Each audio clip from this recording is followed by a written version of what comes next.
درود پاک کب کب کہاں کہاں اور کیسے کیسے کام آتا ہے. ایک بہت ہی خوبصورت واقعہ، بڑا ایمان افروز واقعہ ہے جو میں آپ کے سامنے پیش کرتا ہوں. ایک دوست نے اپنے ایک دوسرے دوست کو قرض دیا، اور جب اس نے قرض دیا تو وہ قرض ایک بڑی اماؤنٹ تھی، 3000 دینار. وہ ٹائم آ گیا جب اس ٹائم وہ قرض لینے کے لیے اپنے دوست کے پاس گیا کہ بھائی مجھے میرے پیسے واپس دو. تو اس نے کہا کہ پیسے تو نہیں ہے میرے پاس، میں کولیپس ہو گیا ہوں، بزنس اب میرا ختم ہو گیا ہے، میں تمہاری رقم نہیں دے سکتا. اس نے ایک اور ٹائم دے دیا اسے کہ ٹھیک ہے اب اتنے دنوں کے بعد میں دے دوں گا. وہ ٹائم بھی گزر گیا، اور جب وہ ٹائم بھی گزر گیا تو اس کے بعد اس دوست نے کہا کہ اب تو پیسے دے دو بھائی، میرا ٹائم پورا ہو گیا ہے. پھر نہ دے سکا ٹائم. آخر کار معاملہ جو ہے وہ کورٹ میں چلا گیا، قاضی کے پاس چلا گیا. اب قاضی نے جس کو پیسے دینے تھے اس کو بلایا اور کہا کہ بھائی آپ کو اس کے پیسے دینے ہیں؟ کہتا ہے ہاں پیسے تو دینے ہیں. تو کہا پھر دیتے کیوں نہیں ہو؟ کہا پیسے ہیں ہی نہیں، کاروبار ہی ختم ہو گیا ہے، قرضہ تو لیا تھا، اب میرے پاس بچا ہی کچھ نہیں ہے. تو کہا اچھا اب یہ بتاؤ کہ کب دو گے، کیسے دو گے؟ اس نے کہا بس میرے پاس پیسے ہی نہیں ہیں. تو کہا اب تمہارے پاس 30 دن کا ٹائم ہے، 30 ڈیز میں یا تو اس کے پیسے لوٹا دو یا 30 دن کے بعد تمہیں قید کر دیا جائے گا. یہ شخص اب گھر آیا، پیسے تو تھے نہیں، مگر شاید علماء نے لکھا کتابوں میں، یہ واقعہ کئی بڑی بڑی کتابوں میں لکھا اور درود پاک کے فضائل کی بڑی بڑی کتابوں میں لکھا. اور اس شخص نے سوچا کہ اس نے ایک حدیث پاک پڑھی ہوئی تھی کہ جس میں یہ نبی پاک علیہ الصلوۃ والسلام نے فرمایا ہے، جس کا مضمون ہے کہ جو شخص پریشان ہو، مصیبت زدہ ہو، اسے چاہیے کہ مجھ پر کثرت سے درود پاک پڑھے، کیونکہ درود پڑھنا مصیبتوں اور پریشانیوں کو لے جاتا ہے. اب اس عاشق رسول نے سوچا اور تو کچھ ہے نہیں، اب میں درود پاک پڑھنا شروع کرتا ہوں. صبح سے لے کر شام تک وہ درود پاک پڑھنے لگ گیا. 27 دن گزر گئے. Only 3 days left. 3 دن باقی تھے قاضی کے پاس جانے میں. 27 دن گزر گئے درود پڑھتے پڑھتے. جب 28ویں رات آئی تو آنکھیں تو بند ہوئیں، مگر خواب میں اسے ایک آواز آئی، گھبراؤ نہیں، تمہارا قرضہ ادا کر دیا جائے گا، تمہارا مسئلہ سالو ہو جائے گا.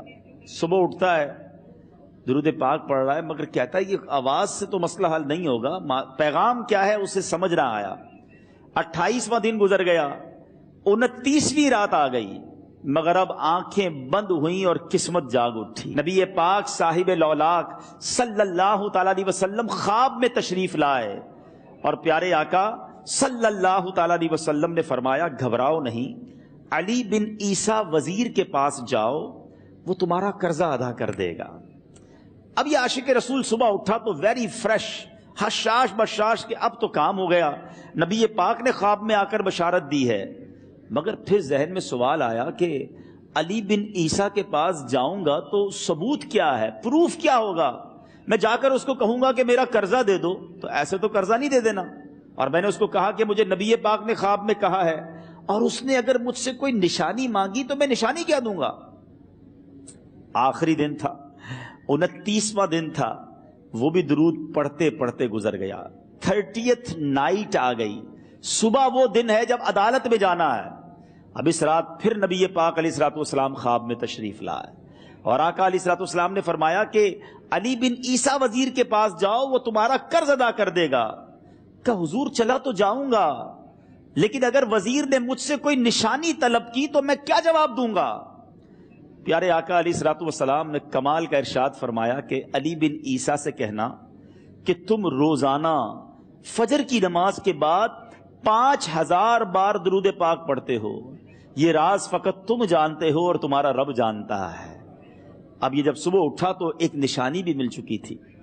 عدالت میں جانے سے پہلے وزیر کے دربار میں پہنچ گیا. اسے یہ ڈر تھا کہ آج پیسے نہ لوٹائے تو سزا ہو سکتی ہے. جب وزیر کے دربار میں پہنچا تو وزیر اپنے مشیروں کے ساتھ بیٹھا تھا. کہا مجھے آپ سے بات کرنی ہے. کہا بتاؤ کیا بات کرنی ہے؟ کہا میں ایک پیغام لایا ہوں آپ کے لیے. اچھا کس کا پیغام لائے ہو؟ کہا میں نبی پاک جناب محمد مصطفیٰ صلی اللہ تعالی علیہ وسلم کا پیغام لایا ہوں. وہ عاشق رسول وزیر تھا. کہتا بتاؤ میرے آقا نے کیا پیغام دیا ہے؟ کہ حضور میں 3000 دینار کا مقروض ہوں، آج آخری دن ہے اور میرے آقا نے مجھے بشارت دی ہے کہ آپ سے کہوں کہ آپ میرا قرض ادا کر دیجئے۔ علی بن عیسیٰ کہتا ہے کوئی ثبوت ہے آپ کے پاس؟ ہے کوئی دلیل بھی ہے آپ کے پاس؟ میں کیسے مان لوں کہ آپ کو نبی پاک علیہ الصلوۃ والسلام نے بھیجا ہے؟ عاشق رسول کہتا ہے خالی ہاتھ نہیں آیا، میرے آقا نے مجھے دلیل بھی عطا فرمائی ہے، مجھے ایک ایویڈنس بھی دیا ہے، اور پروف یہ ہے حضور کہ آپ روزانہ صبح فجر کی نماز کے بعد نبی پاک صلی اللہ تعالی علیہ وسلم کی بارگاہ میں درود و سلام کا نذرانہ پیش کرتے ہیں۔ جب تک 5000 کا عدد پورا نہیں ہوتا آپ اس وقت تک کسی اور سے بات نہیں کرتے، اور اے وزیر صاحب یہ رات صرف آپ کو پتا ہے اور آپ کا رب جانتا ہے۔ اللہ اکبر! وہ وزیر تو جس کو کہے نا جھوم اٹھا، ایسا عاشق رسول وزیر تھا جو روزانہ صبح 5000 درود پڑھتا ہو، اس کی تو عید ہو گئی نا۔ وہ کہتا ہے مرحبا یا رسول اللہ، میرے آقا نے میرے درود قبول کر لیے، اس سے بڑھ کر میرے لیے سعادت کیا ہوگی۔ اب یہ وزیر اپنی سیٹ سے اٹھتا ہے، اپنے کمرے میں جاتا ہے، تھوڑی دیر بعد واپس آ کر اس عاشق رسول کے ہاتھ میں 3000 دینار رکھ کر کہتا ہے حضور پہلے 3000 دینار تو نبی پاک کا حکم کی میں ادب سے بجا لاتا ہوں، میرے آقا نے جو حکم فرمایا یہ 3000 دینار آپ کو پیش کرتا ہوں، حضور ایک اور 3000 دینار لیجئے۔ میرے گھر آپ آئے، اتنی اچھی خبر سنائی، آپ نے قدم رنجا فرمایا، یہ 3000 اس کا نذرانہ ہے، اور ایسا کیجئے 3000 اور لیجئے، اس سے اپنے بچوں کے لیے کچھ چھوٹا موٹا کام شروع کیجئے، اور ایک وعدہ کر کے جائیے آج کے بعد زندگی میں آپ کو جب بھی کوئی کام پڑے میں آپ کا بھائی ہوں، مجھے یہ خدمت کا موقع دیجئے گا۔ اللہ اکبر! وہ مقروض جو ایک رات پہلے 3000 دینار کا مقروض تھا، ہو سکتا ہے اس کے بیک آف مائنڈ یہ بھی چل رہا ہو کہ اب شاید کل میں نے جیل میں جا کر عدالت میں جا کر گرفتاری دے کر جیل میں جانا ہے، مگر اب 9000 دینار ہاتھ میں ہیں۔ عاشق رسول جھومتا ہوا نبی پاک کی یاد میں گھومتا ہوا اب عدالت میں پہنچا۔ عدالت میں everybody expecting over there کہ آج اس نے آنا ہے اور آ کر کہنا یہی ہے کہ پیسے تو نہیں ہیں، گرفتار کر لو، مگر جا کر اس عاشق رسول نے 3000 دینار جج صاحب کے ہاتھ میں رکھ دیے۔ قاضی کہتا ہے پہلے تو یہ بتاؤ پیسے آئے کدھر سے؟ تم تو کہتے تھے غریب ہوں، تم تو کہتے تھے کاروبار نہیں ہے، ایک مہینے میں اتنی بڑی رقم کا انتظام کیسے ہو گیا؟ سبحان اللہ! اس عاشق رسول نے گویا زبان حال سے یہ کہا ہوگا کہ یہ تو کرم ہے ان کا، ورنہ مجھ میں تو ایسی بات نہیں، اتنا دیا سرکار نے مجھ کو، اتنی میری اوقات نہیں۔ اس نے وہ پورا واقعہ بھری عدالت میں سنا دیا۔ اللہ اکبر! میرے پیارے اسلامی بھائیوں ذرا سوچو پہلے زمانے میں کیسے عاشقان رسول ہوا کرتے تھے۔ وہ جج، وہ قاضی بھی کیسا سرکار علیہ الصلوۃ والسلام کا عاشق تھا۔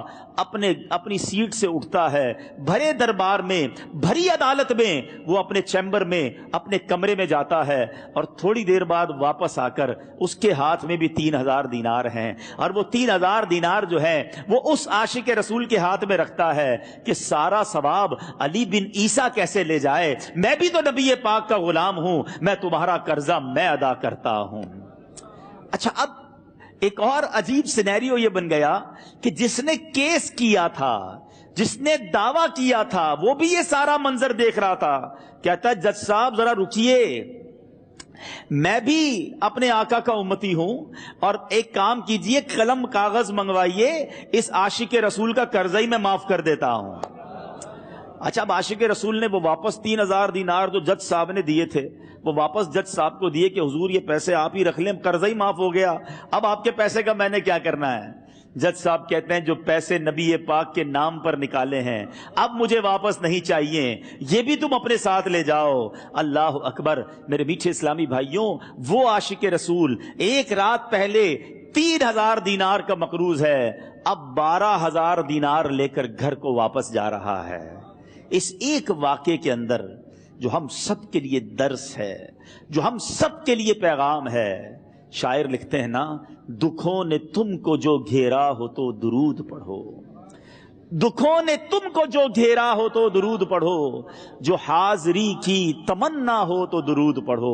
آج ہم بہت ساری پرابلمز میں ہوتے ہیں، یہاں بھی ہو سکتا ہے میرا کوئی بھائی بیمار بیٹھا ہو، کوئی قرضے میں ڈوب گیا ہو، کسی کا کوئی بزنس پرابلم چل رہا ہو، کوئی فیملی ایشو میں ڈسٹرب ہو، آپ کسی بھی پرابلم میں ہیں، خدا کی قسم درود پاک ایسا وظیفہ ہے. لوگ بہت سارے وظائف پوچھتے رہتے ہیں, بہت سارے جناب وظائف کے بارے میں معلومات کرتے رہتے ہیں. سچی بات یہ ہے ہر درد کی دوا ہے صلی علی محمد. ہر درد کی دوا ہے صلی علی محمد. تعویذ ہر بلا ہے صلی علی محمد. تو خدا را اپنی زندگی میں درود پاک کو شامل کر لیجئے, اور آپ بلیف کریں جب آپ نے کثرت سے درود پاک پڑھنے شروع کر دیے, آپ اپنی آنکھوں سے دیکھیں گے آپ کے پرابلم دور ہو رہے ہیں, آپ کی صحت اچھی ہو رہی ہے, آپ کے قرضے اترنے شروع ہو گئے ہیں, روزگار میں آپ کے برکت ہونا شروع ہو جائے گی, آپ کے چہرے پہ نور آنا شروع ہو جائے گا, آپ کی زبان میں اثر آنا شروع ہو جائے گا. صلو علی الحبیب صلی اللہ تعالی علی محمد. مجھے اپنی اور ساری دنیا کے لوگوں کی اصلاح کی کوشش کرنی ہے.